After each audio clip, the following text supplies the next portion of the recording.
ngasi nongalamdai security force na lamsang police station gi manungchan leba sabal amadi Mayanglangjing Tamang dagi nupi ahum yaona khulngakpa mioi 10 phakhare haidi mafam adagi fangba pauna hai ngasi nongalamdai pung ani makharom tarakpa dwaida security force ki apun batim amana lamsang police ki manungchan leba sabal amadi Mayanglangjing Tamang da khanghodana search operation chatharaki bani haidi maduda mafam adda khulngakna leba nupi ahum yaona mioi 10 phakhi bani haidi pharba mioi sing aduti pari macha leifamna sagolban pari asoba leifam wangkoi lemba leifam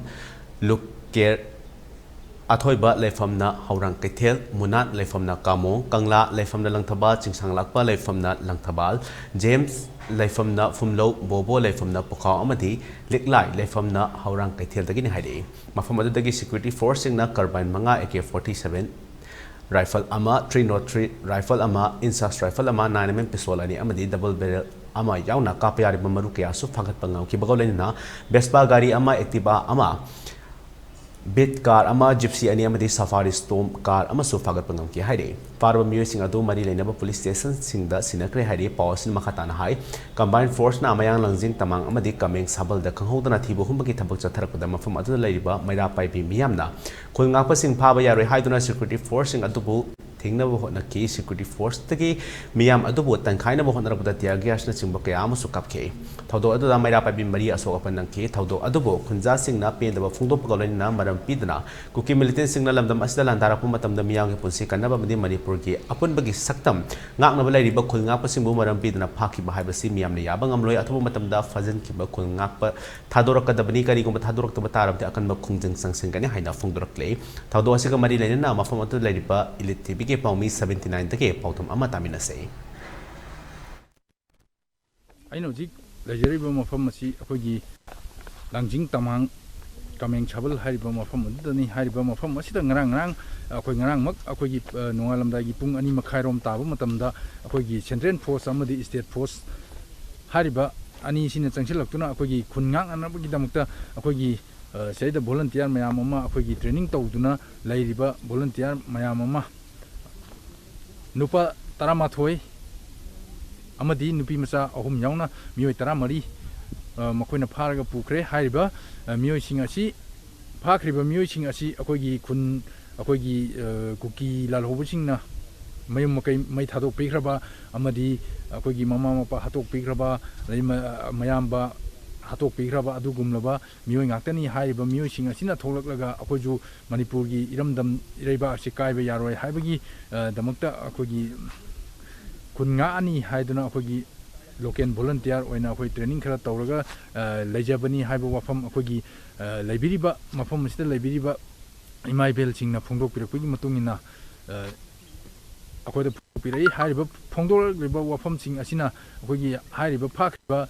nupi macha ahum adusu akoi relief camp da laiba nupi macha ni aduga hariba nupa macha sing adusu akogi relief camp da laiba adagi akoi mai mukai lejadraba hariba adugumlaba mioi ngaktani haiba wafam thambirakli aduna hariba mafam asida lairiba mafam asida lairiba nupi macha amadi nupa macha sing ado athubo matamda thadok pirau haiba wafam ni akogi lairiba lekai sigi mioi singna hariba si ngarang khanghauduna changtelaga state force amsung central force na khulngakpa sing lebe singje khanghauduna phagre sida sa ichal lohum sa sing thong nabig damukta lebeju kemta nupi police yaugna phabigre sida irang haugna ba government na sillira thoina tapakta da sum tawba chingdadi kem tawdaba yaragri si ahen miyang changnaba ngasi khanghauduna nungdangda state force amsung central force na changjalaga khulngakpagi isinau sing lebe singje phabigre sida phaba matamda lekai sida maira paibi do onjalaga nungai kapi sida chak ising thongjaraga leijaba isal ahum su phaba yauki aduda nupi police yauduna kamaina karamba rungi makhada pharimno adagi yamna nakna langun singaju yamna nakna leiba area sida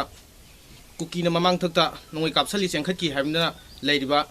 khunja sing mi pai duna leiriba sida khungakpa sing dida changjalaga moina pharije thuba matamda thadoruk tragadi Manipur myam CSO sung pulaga akan mukhongjang changjangani